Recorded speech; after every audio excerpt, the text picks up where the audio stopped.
Welcome to our TV network, your ultimate destination for all things exciting and essential. From mouth-watering food to the latest in fashion, health, education, music, movies, and news, plus thrilling sports and breathtaking travel, our TV network brings it all to you. Tune in today and experience the best of every world, all in one place, rtv.network.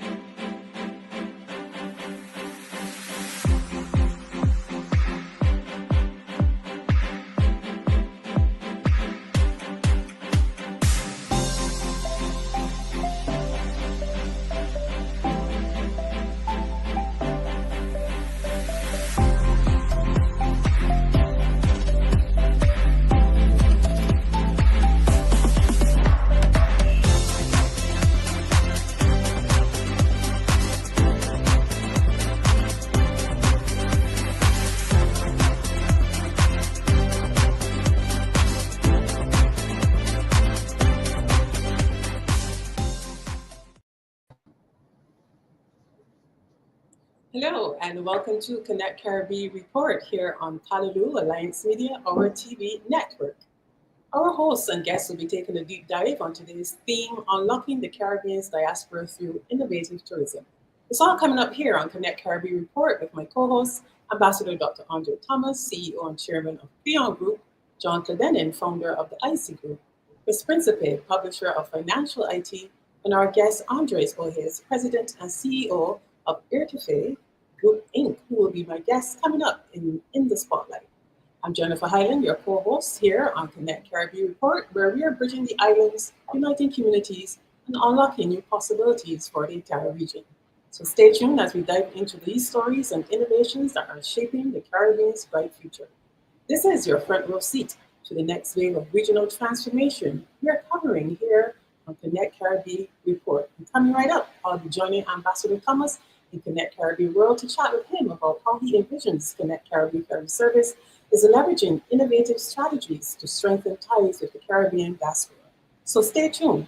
We'll be right back after these messages.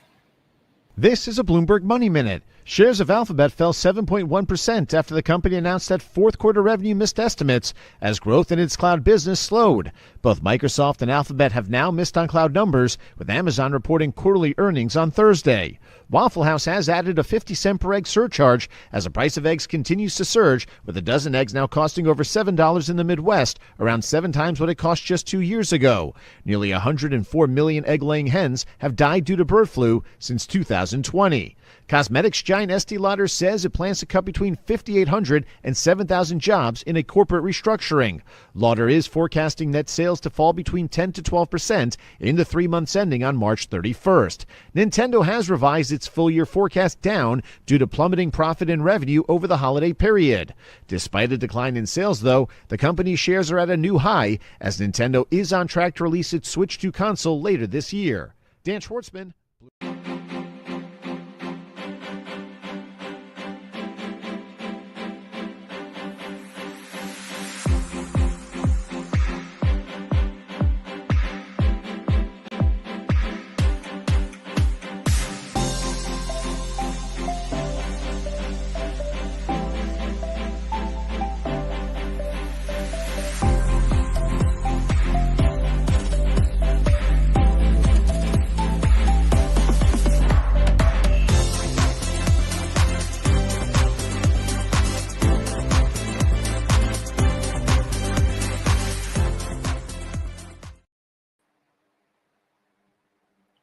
Hello, Ambassador Thomas. Are you going to introduce me or am I introducing you?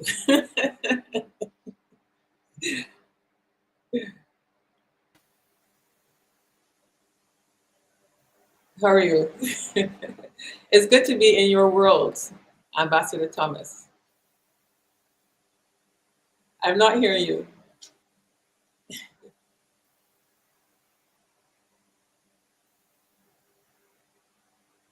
Could you repeat that for me?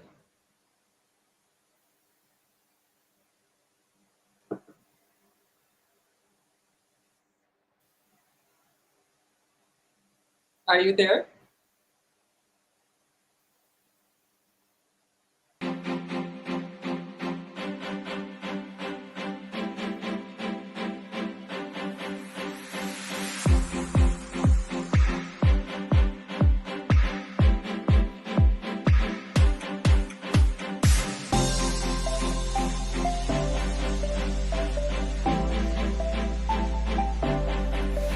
We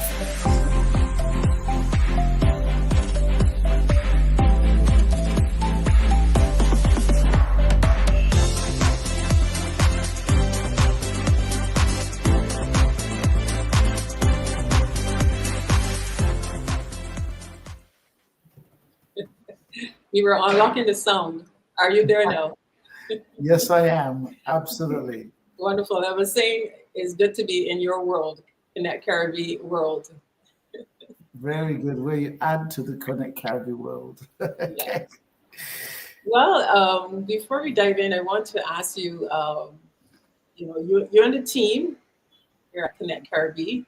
I've been working assiduously on the Connect Caribbean Ferry Service Project for a year now. So before we delve into this week's theme, is there any specific update that you want to share with listeners and viewers on the status of the ferry service? Absolutely. Well, the ferry service, we are only one more step away from the implementation and the execution of the ferry service. The project is a challenging project because of one thing. A lot of the boats that are made globally right now don't necessarily fit our ports. And so searching, finding boats, and a whole myriad of issues, which we have solved one by one, has been quite a journey. But we are committed to execute this. This is a project that is necessary for the Caribbean, and we at the team know why it has not been done before, because it's a difficult project. Now, but difficult projects many times need to be done. Example, if you look at the Panama Canal, that was a extremely complex project that needed to be done.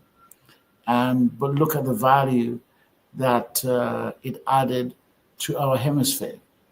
And so I would say that the executing of a interregional ferry service that unlocks trade, commerce, and tourism between the islands of the Caribbean is like a Panama Canal project. Its difficulty ratio is very high, but we are cutting the mountain down, and very soon we will be announcing our start date. Thank you very much. The reason why I asked that question is because, the questions are coming in. When are you starting? And our topic today is unlocking the diaspora.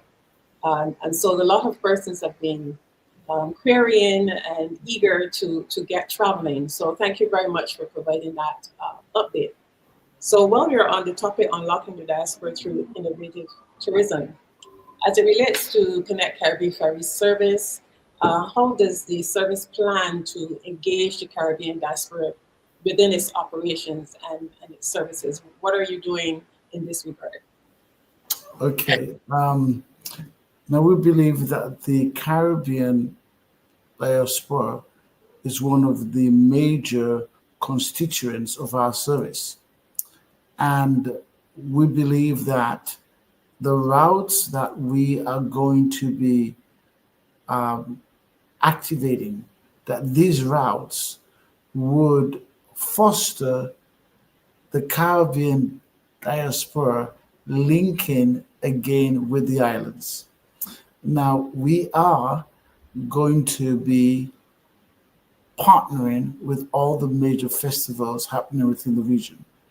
In every nation that we go to, and our Route 1 is Barbados, Trinidad, St. Lucia, Grenada, Dominica, St. Vincent, and the Grenadines. That's our first route. And then we have Guyana, Suriname, Barbados, Trinidad. And then we have the U.S. Virgin Islands, St. Croix, St. Thomas, St. John. And then we add Anguilla, St. Martin, St. Kitts, Dominica, and St. Martin. So those really are the first three routes that we'll have, and then we'll expand further to cover most of the Caribbean basin. Now, these routes are going to really foster Caribbean diaspora to really link with each other. And because the cost is going to be significantly, at least 30 to 50% cheaper than air travel. And we are going to be able to take more people, and it's going to be groundbreaking for them. And families, I believe, are going to be able to travel together. So it's just going to be great to see entire families. I mean, you can have a family of 40 decide to go on a trip and go through the islands and go and see their parents in Grenada, grandparents in St. Lucia. So all these type of trips connecting with family are now going to be possible with the ferry service. And we've found boats that would allow us to do that. Okay, thank you very much for that answer. And you talked about family and you mentioned cultural exchange, but I want to find out from you in terms of, from a business perspective, I know you're working as well on the e-commerce component. Do you think that when we look at innovative approaches, that the division e-commerce, when it comes to the businesses, because as you know, we take, when we're traveling to the US and wherever European, we usually take items that are specific to the Caribbean because they're of limited supply in, say, for example, the US. Do you see the e-commerce component as part of an innovative approach to at least probably trigger investment and more traveling back and forth from the perspective of business? How do you see that? Absolutely, absolutely, absolutely. Because of our U.S. Virgin Island hub, Caribbean diaspora in the U.S. and in Canada are going to have the same availability of all the thousands of products that will be on the Connect e-commerce store. And a significant percentage of those products are all going to come from the Caribbean. So all the Caribbean food products, all the Caribbean cultural products are all going to be available. And because we have the US Virgin Island hub, we will be able to really ship these across. And then where Europe is concerned, because in Barbados we have the Virgin Island hub, and so Virgin Atlantic actually is going to have a hub there. The other airlines that would actually have hubs there, and we're going to utilize that to connect with the UK and with Europe as well. So I can see that the e-commerce platform is going to increase the availability of Caribbean diaspora goods for members of the diaspora all over North America and Europe. So it's going to be game changing for them. Thank you, Dr. Thomas. And as it relates to, as we wrap up this segment, collaboration with organizations within the US, Europe, have you had any particular organization reached out to you in terms of collaborating with them to promote tourism and even cultural heritage, or do you see an opportunity there for such organizations? Absolutely. Now, we are in, say, the U.S. Virgin Islands. We are working with the governor's office. We're also working with the SETI case, our partners, and led by Mr. Anthony Weeks. And as we seek to provide the cultural exchange and the movement of tourists, and so that's important. But we certainly have connected and are connecting with very significant organizations across the world.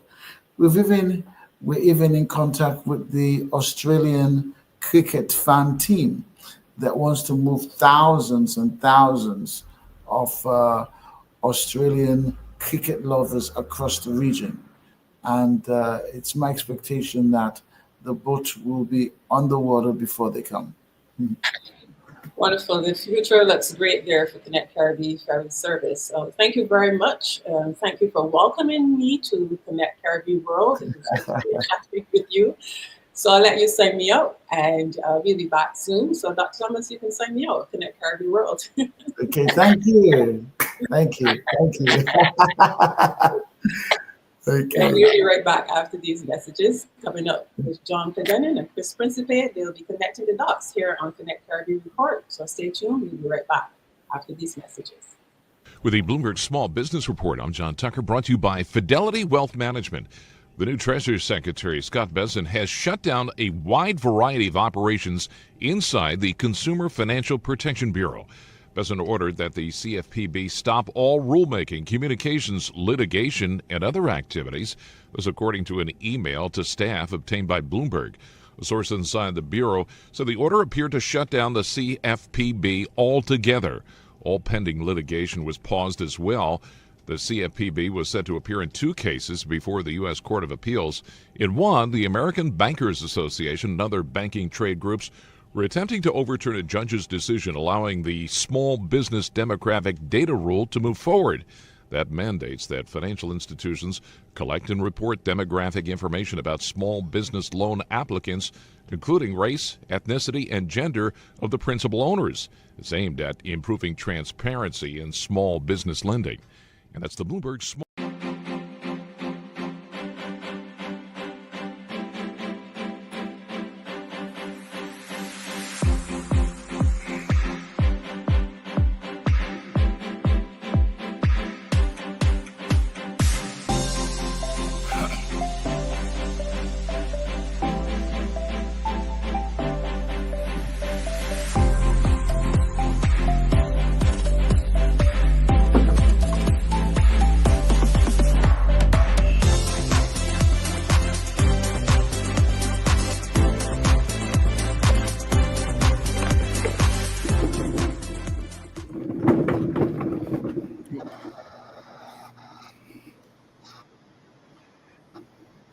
Good afternoon, everyone. Welcome to Connecting the Dots. The Diaspora tourism addressing supply chain inefficiencies is critical. Today, we'll explore key case studies, challenges, and actionable recommendations to enhance inter-island travel, accessibility, and service delivery in regards to innovative tourism. Joining me is my co-host, Chris Principe. And as we get started, I just want to highlight a couple of the issues to tie into what Ambassador Thomas spoke about in the first segment. First, inter-island air and sea connectivity. It's essential, and the ambassador talked about the ferry boats. I want to talk this afternoon also about the Caribbean airlift challenge. We have limited direct flights between Caribbean nations, and it creates high travel costs and long layovers, discouraging the diaspora tourists within our nations and from visiting the multiple destinations in one trip. Inconsistent ferry services, which we talked about, make the inter-island experiences difficult, and they limit economic benefits across the region.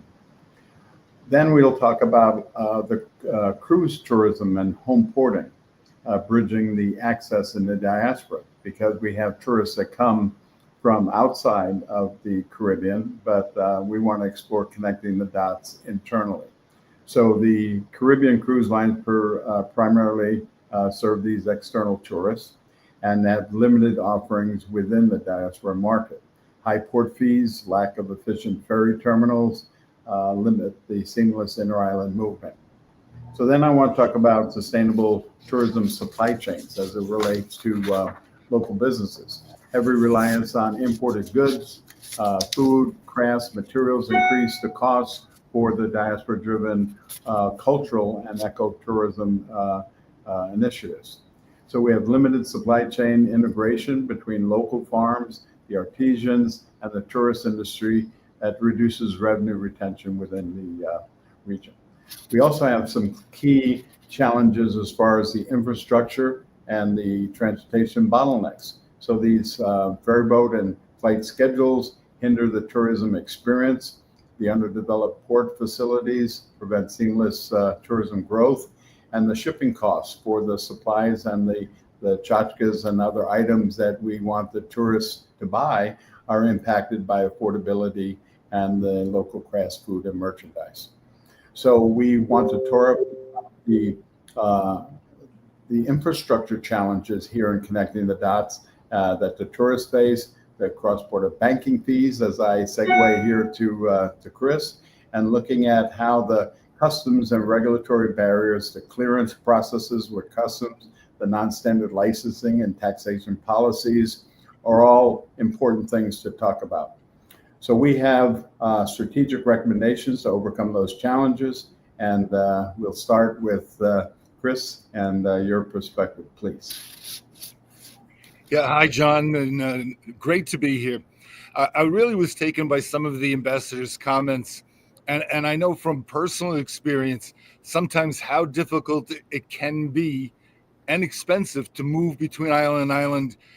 And when you look at the number of miles you're talking about, it's very short, but sometimes that travel can take up a whole day. So this is really at the center of both when we look at tourism, but more importantly, when we look at movement between the islands, families to families, businesses to businesses. So I'll give you a little bit of my technical point on these issues, and it's really, to me, about two things. One is mobile and mobile payments, and the other is artificial intelligence, AI. So on the mobile payments, we're really developing such a structure and such a dependency on using our phone for things. And this is ideal, in my opinion, to the Caribbean nations, because it allows people to very easily pay and be paid using their phone, being able to have the multi-currency issues taken care of in the background, and to be able to quickly and smoothly, with as minimal amount of friction, buy what they want to buy and get paid for what they need to get paid for. So to me, that's one of the critical things in the development there. Must continue and is continuing. AI, though, is a whole different view on this. I mean, we're familiar today already with some of the benefits of AI and how it can give us a broader view on things in terms of also making decisions. But what I see coming in the future will be a much more proactive AI, where you have your AI on your phone or on your computer, and it will proactively tell you, this is this time you took vacation last year. These are the kind of places you went. Here's some suggestions of where you can go. And we'll be able to look at things and say, yes, now there's a ferry service that will quickly move you, and you could do a vacation now and go to 2 different countries, 2 different islands, because you'll be able to see that. It'll also be able to proactively give you the cultural benefits when events are happening in the different islands. You know, for instance, in Barbados, you have crop over. In Trinidad, you have Carnival. Right. So you'll be able to incorporate and be aware of many more activities, because AI will become very proactive, and it'll look at some of the things that you like to do even from home. I mean, you know, considering, for instance, you drive an electric car, for instance, considering other events that you attend, other things you even watch on TV, to know that maybe this person would be more interested in a vacation that's environmentally sound. Maybe this person is more interested in a vacation that's strictly the beach life. Maybe this person would be more interested in vacation where they can cruise to a couple of different locations. So I'm very optimistic and very excited about the future, because I think it will increase the intertourism business between people in the different islands, which right now is very difficult. And I think it will also benefit by bringing new and more people and return tourists from the U.S., from South and America, but particularly I think it'll benefit Europe, where AI is making some great inroads. Great. There you go, John. So that's great, Chris, and thanks for your insight. I think what we're talking about is a tourism market that is already well established, but we're talking about this great opportunity of the intramural tourism that does. And in talking about the financial innovations for tourism logistics, as you talked about, I think when we actually look and say, okay, what are the solutions for what Chris has brought to our attention? I think one is that maybe adopting a unified Caribbean digital payment system. If we implement a blockchain-based CARICOM travel wallet to reduce fees and simply simplify the diaspora remittances for travel. Developing an online tourism market space that takes from what Chris is talking about with the AI and make it a tourism market space for one-stop booking platform for diaspora travelers to book inter-island transport, lodging, and these cultural experiences that Chris mentioned that we can now tailor with AI to the specific consumer. Introducing e-visas, fast-track immigration for the diaspora tourists. This Caribbean diaspora tourist card, for example, with pre-approved fast-track entry across multiple countries.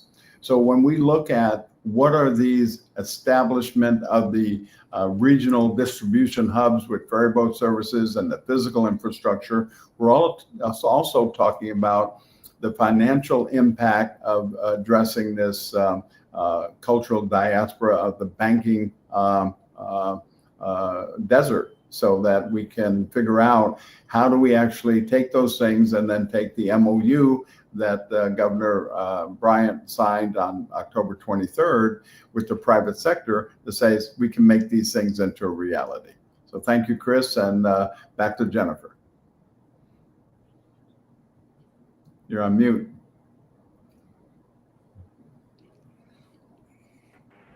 Thank you so much, John and Chris, for giving us insight here, some challenges, and then recommended some solutions, because as you all know, the diaspora, in terms of their own travel experiences, we may be different here in the Caribbean as to the innovation as it comes to travel and how travel is facilitated and easy access to the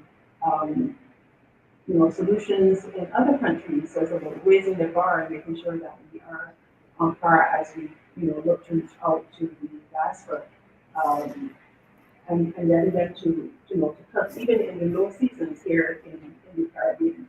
But thank you very much for that insightful session. And when we come back, we'll have our guest, Mr. Andres, who will be joining us in the spotlight just after these messages. This is the Bloomberg Real Estate Report. I'm Denise Pellegrini. Watch for labor shortages among home builders and contractors to intensify if President Trump steps up deportations of migrant workers. About a third of construction workers in residential housing are immigrant laborers. Nobody has an exact number, but the suspicion is that a fairly high percentage of the laborers are undocumented. And Rick Sharga, President and CEO of CJ Patrick, also says that could exacerbate the housing shortage, especially in... If you look at Los Angeles County in general, it's been a tight market. There's probably less than a 4-month supply of homes available for sale as it is. And that's before you have to factor in all these displaced homeowners looking for somewhere else to live. But Sharga also says it's too early to tell just how deeply deportations will end up cutting into the home builder labor force. And that's the Bloomberg Real Estate Report.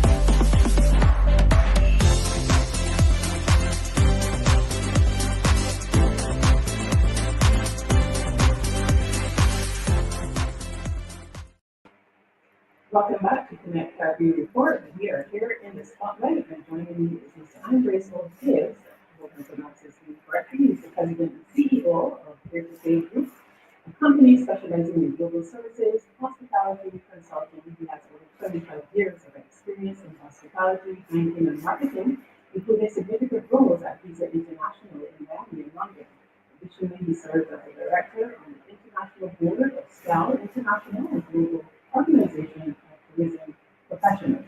Welcome, Andres, to Connect Caribbean Report in the spotlight. It's great to have you join us. The invitation, and I'm delighted to be here. Thank you. Well, let's jump right in. We're talking about unlocking the Caribbean diaspora through innovative tourism, which suggests that there is much more that can be achieved in terms of engaging and leveraging the diaspora. And the objective here, we want to explore the intersection of innovative tourism strategies and the Caribbean diaspora, their involvement, and collaboratively we could provide some insights into how the region can harness this relationship for mutual benefit. But I want to set this up by quickly considering some stats that I did from my research. In the US alone, this is obviously not considering other markets such as Europe and Canada, about 4% of the total US population, that's about 13 million, have Caribbean ancestry. And the Caribbean is the source of the United States' earliest and largest Black immigrant group, and the primary source of growth of the Black population in the US alone. And we know that the Caribbean region has exported more of its people than any other region of the world since the abolition of slavery. So yes, there's less for greener pastures and better economic opportunities. However, essentially, we are trying to understand how can we reliably and effectively tap into and translate the opportunities the diaspora represents into a thriving source market. Obviously, as our theme suggests, utilizing technology, integration, innovative and tailored tourism approaches. So let's first look at the challenges from your perspective as an expert in the tourism field. And we're talking about overcoming these barriers. So my first question to you, Andres, is what do you think are some of the main challenges in engaging the diaspora in the Caribbean tourism, and how can these be addressed? What is your take? Thank you very much, Jennifer. That's a great question. There are going to be various aspects into this, and the first one is what as a destination you will have to offer. Okay, if we understand, most of the diaspora is spread through different parts of the world, but when they come home, they want to make sure that either they don't get the same facilities, but they get, what home has to offer. Yeah. And that's going to be what the big question is. But at the same time, the major destinations, they got to make sure that they keep up with technology. They got to make sure that they keep up with what the industry has to offer, and specifically to be able to accept the challenges that the industry is facing today. I understand, I saw what Chris was talking about a few minutes ago in terms to AI. I'm a personal believer that AI is great in our industry when it comes to data. Okay, I'm a strong believer of that. But when it comes to taking away the jobs from people in our industry, that's something I'm completely against. But most importantly, going back to your question, I think we need to understand what the city has to offer, what the government has to offer, what the private sector has to offer. And we need to make sure that both of them are working together and aligned with the same strategy. And that's going to be the key element. If the government is not aligned with the private sector in regards to the offerings, then forget it. Whoever implements the strategy will not going to be a win situation.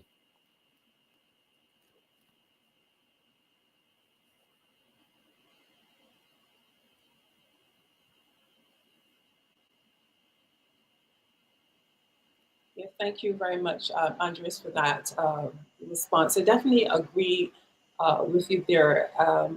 One of the things with respect to Connect Caribe is the private sector working with the CARICOM private sector organization to help facilitate the role between government and the private sector. So we are tapping into that solution, but I do like the idea of the broad approach as we try to reach the diaspora throughout not only in the US, but across the That's globe. correct.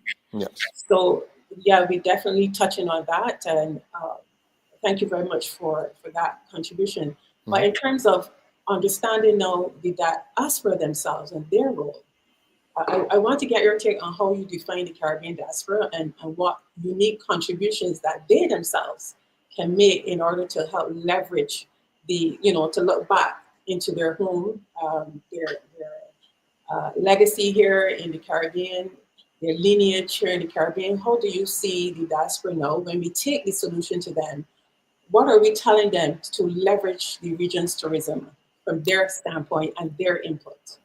Absolutely. I think the first thing is to be able to identify what are the needs and what are the opportunities. From the tourism perspective and from a foreign direct investment attraction, we got to make sure that you as a destination can align your products and services to be able to offer it to them.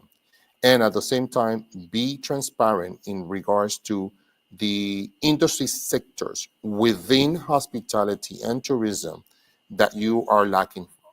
So for instance, if we're looking more hotel rooms, if we're looking more restaurants, or do we need more attractions, that's where we need to put the focus on. And to be able to present to the diaspora, if you want to invest, this is what you are. If you want to come home as a tourist, tell us what you would like to enjoy other than the original aspects that we already know. So for instance, I'll give you an example. I'm working with a destination, I'm going to keep it nameless. They are currently working to be able to attract more investment for the diaspora, but they decided to focus a lot in IT industry.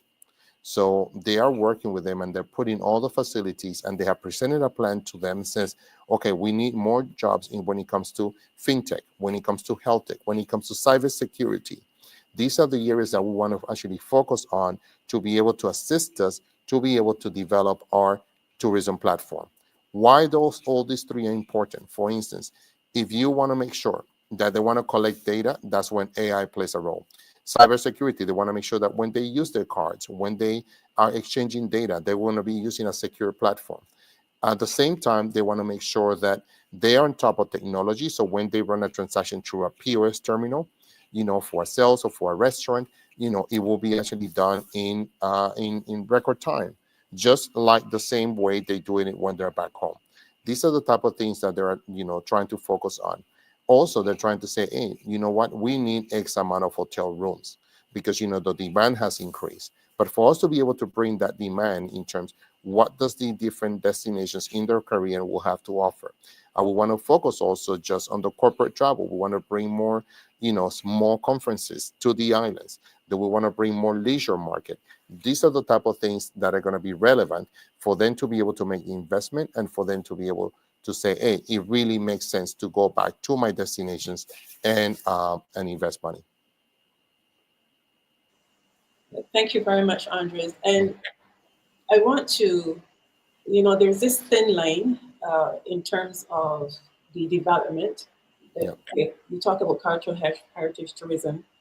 I want to know, how can the Caribbean's rich cultural heritage leverage to create tourism experiences that resonate with the diaspora communities? And the reason why I ask that is because there's this striking of the balance between tourism-driven development and preserving the unique culture and environmental identity that makes the island so appealing. Because we already know about the sand and the sea. You can't promote sand and sea to someone who has been born in the Caribbean. And then when Caribbean nationals return home, they see a different landscape, if you will. The skyline is different, and they kind of lose that kind of unique sense that they remember when they migrated to another part of the world. So I love the idea about innovation that they're accustomed to in developed nations, but how are we striking that balance now between innovation and development and the identity of the islands that they remember? And this is from experience. My dad recently returned after 40 years, and he said it's changed so much. And I don't know if the experience was in his mind of what he thought it would have been originally. So how do we strike that balance between development and innovation and preserving the uniqueness of the Caribbean? Listen, that's an excellent question. Let me tell you something, Jennifer. This is something that, you need to make sure that everybody becomes part of the story. Everybody becomes part of the equation, not just necessarily the stakeholders, but we also bring the residents of the island to be part of this experience. I'll give you an example. This is the one, the ones that I use the most when it comes to tourism. Are you familiar with Costa Rica, correct?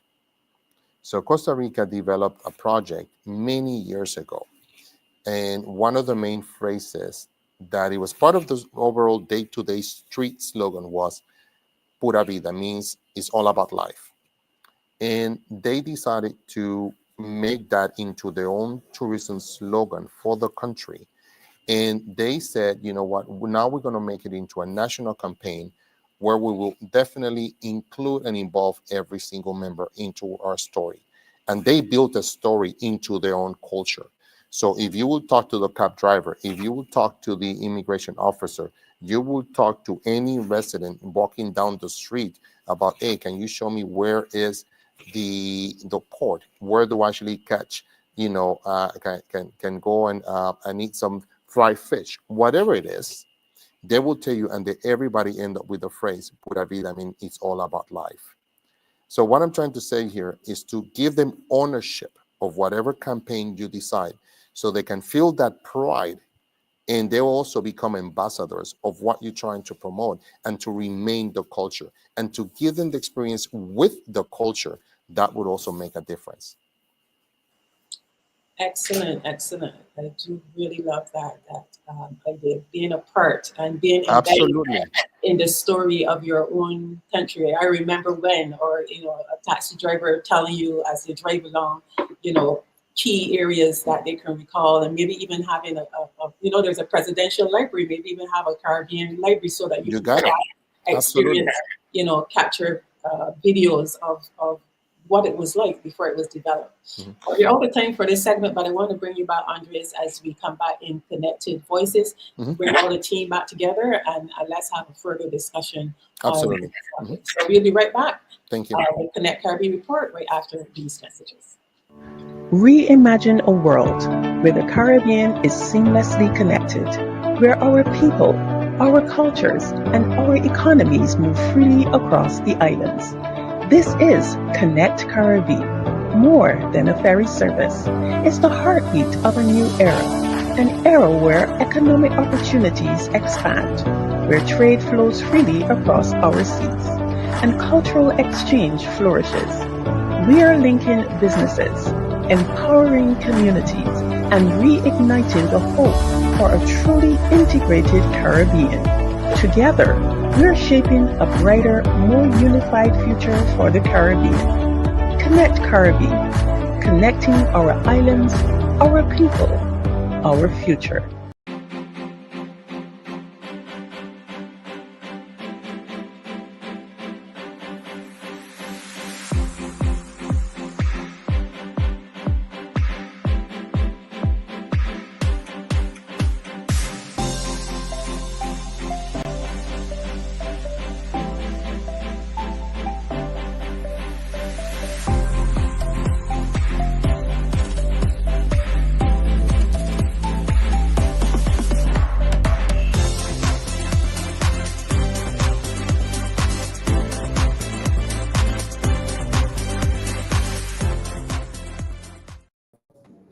Welcome back to Connect Caribbean Report, and we have all of our hosts here, and we just ended off a very interesting segment with Andres Hayes. He's an international business consultant, global travel, hospitality, and tourism strategist.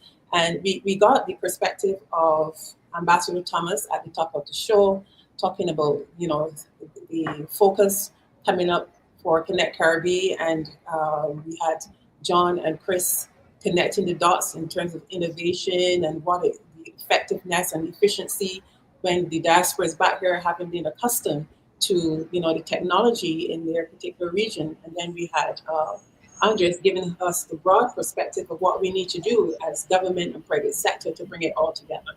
So let's go back to Dr. Thomas to get your perspective, Ambassador, on Andre's input in terms of the government and private sector working together and telling the story, because I can imagine on Connect Caribbean ferry service as the boat goes throughout the region, you're going to have different stories from different islands. So, what's your take on Andrea's contribution before we go to the rest of the team? I felt his input was very significant. When you study the history of economic development um, over 100 years, there is never significant economic development within any geographical jurisdiction without intentional partnership between the private sector and the public sector. It's just not going to happen. And there are certain businesses that I call GDP enhancing businesses. These are businesses that affect your GDP. And astute political leaders understand that and understand that without partnership with private sector players that have enterprises that have the potential and the wherewithal to affect the economic fate of their country, partnership is inevitable for success to happen. And I believe the Costa Rica example is an excellent example. And this is the type of collaboration that would maximize the reach and the impact of Connect Caribbean. Thank you, Ambassador. And John, you and Chris focus a lot on innovation and technology as it relates to the diaspora and their knowledge and making sure that there's efficiency when they travel and their experiences is much more engaging. And so I want to get your take, if you can expand a little further, either John or Chris, expand a little further on how you see the technology now translating to more efficient experiences for persons who may not necessarily visit a website or a particular hotel. How do you see it coming all together? You mentioned one platform. How would that work? How do you get the private sector and the government to buy into something like that? Yeah, I think, so from my perspective, it's a combination of what Mr. Hayes talked about and the ambassador as far as understanding the customer for all of these things. And I'll let Chris talk about the specifics of how that would work. But I want to address what the ambassador talked about, is that it's not going to happen without this collaboration between the governments. And if we look at this and understand our colonial heritage and the tribal nature of our people, okay?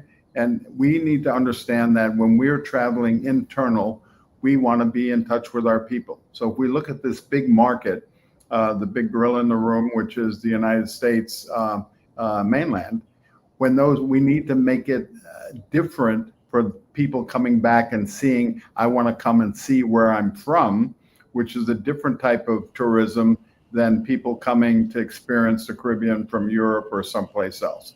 So what we're talking about here in connecting the Caribbean, it's really internal.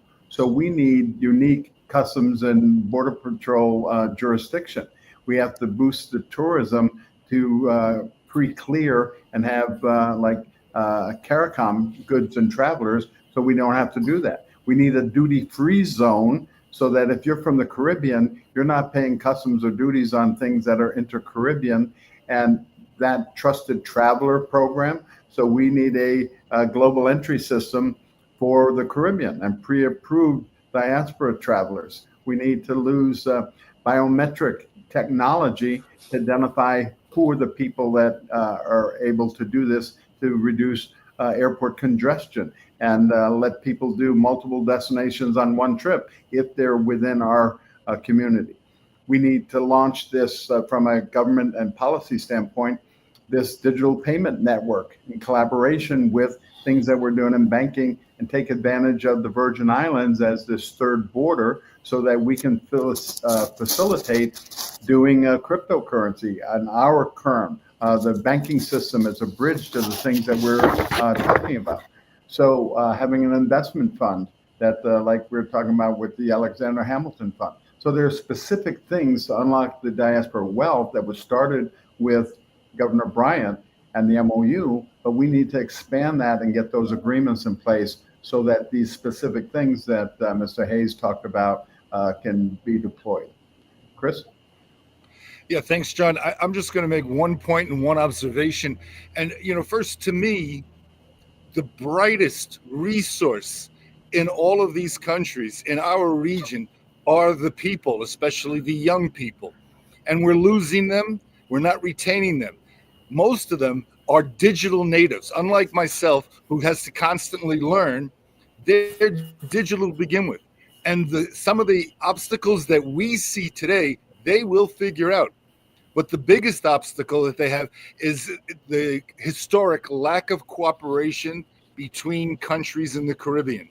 Absolutely. And to do any of these things that we've just discussed, John mentioned several of them, you need cooperation between the countries, between the governments, and that's always been a challenge.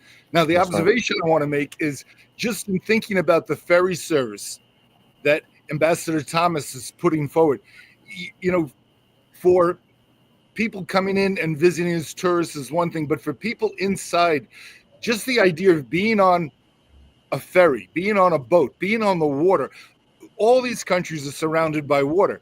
So there's already a connection. So being on the water and being able to go from one island to another, and just when you see the other island come into view, and as you get closer and closer and you come to the port, I mean, this is, I think in itself, an amazing experience. And I think that Ambassador Thomas is going to make this available for everyone. So hats off to the ferry service and to technology as being a way to promote this region and the youth in it. Chris, Andres, in terms of the systemization on all of this, I mean, really great ideas, really great solutions, and the gaps. I hope that he's hearing me, but until he comes in, maybe Dr. Thomas, you can jump in on until Andres come back. But in terms of the systemization and closing the gaps with all of these various points that we need to connect.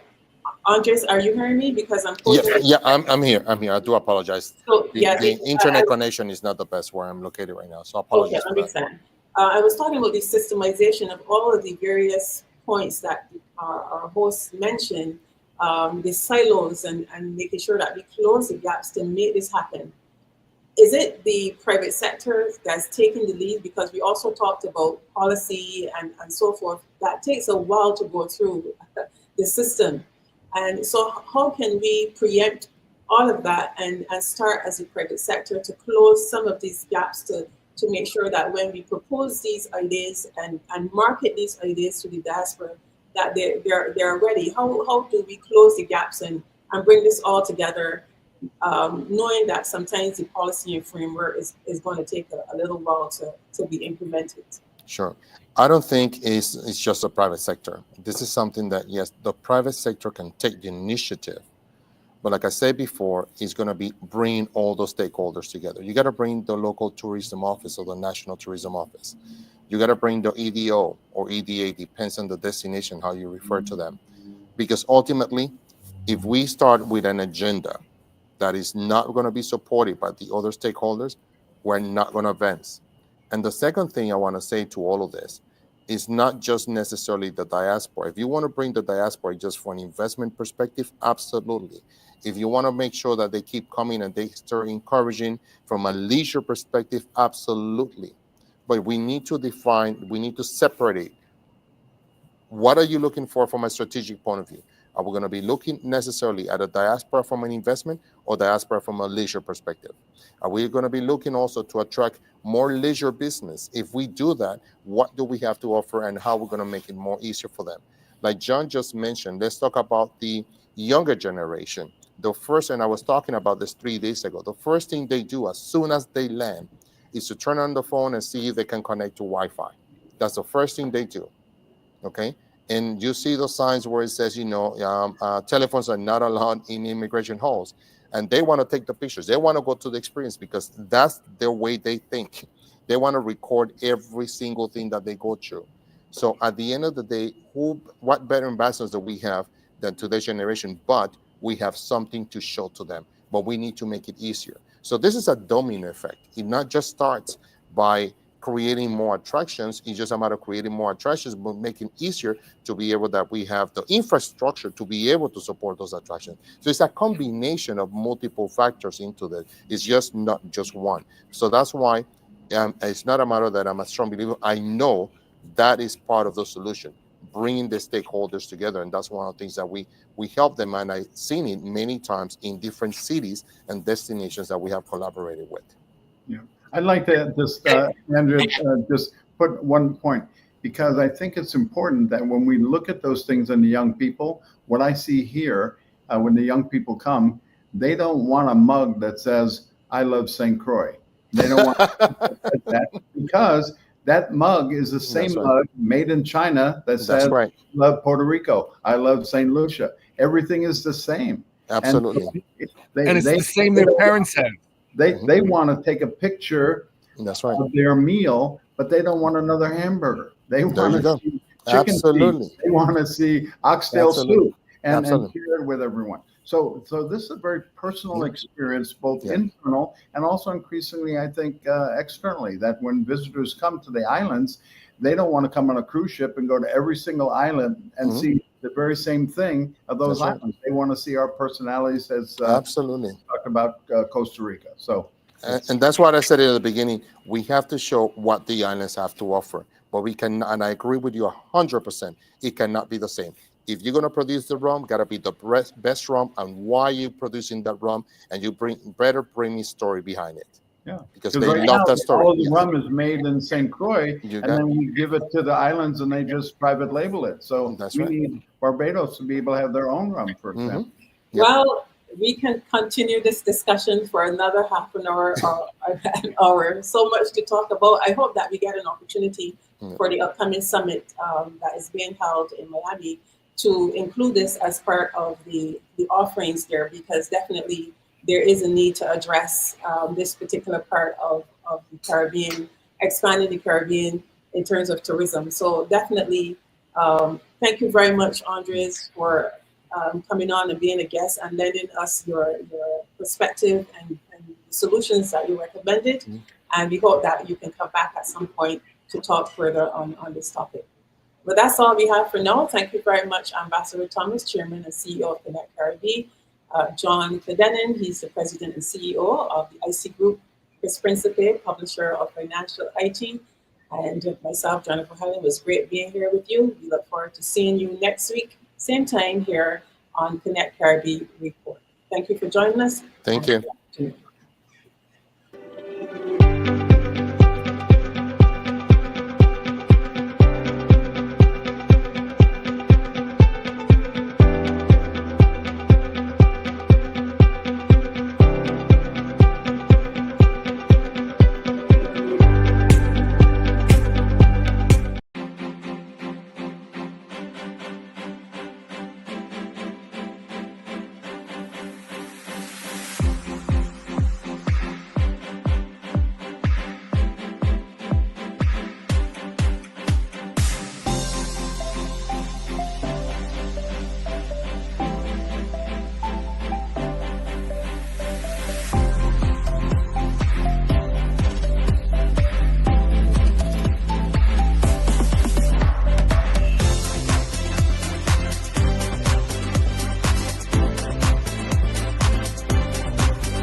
Welcome to our TV network, your ultimate destination for all things exciting and essential. From mouth-watering food to the latest in fashion, health, education, music, movies, and news, plus thrilling sports and breathtaking travel.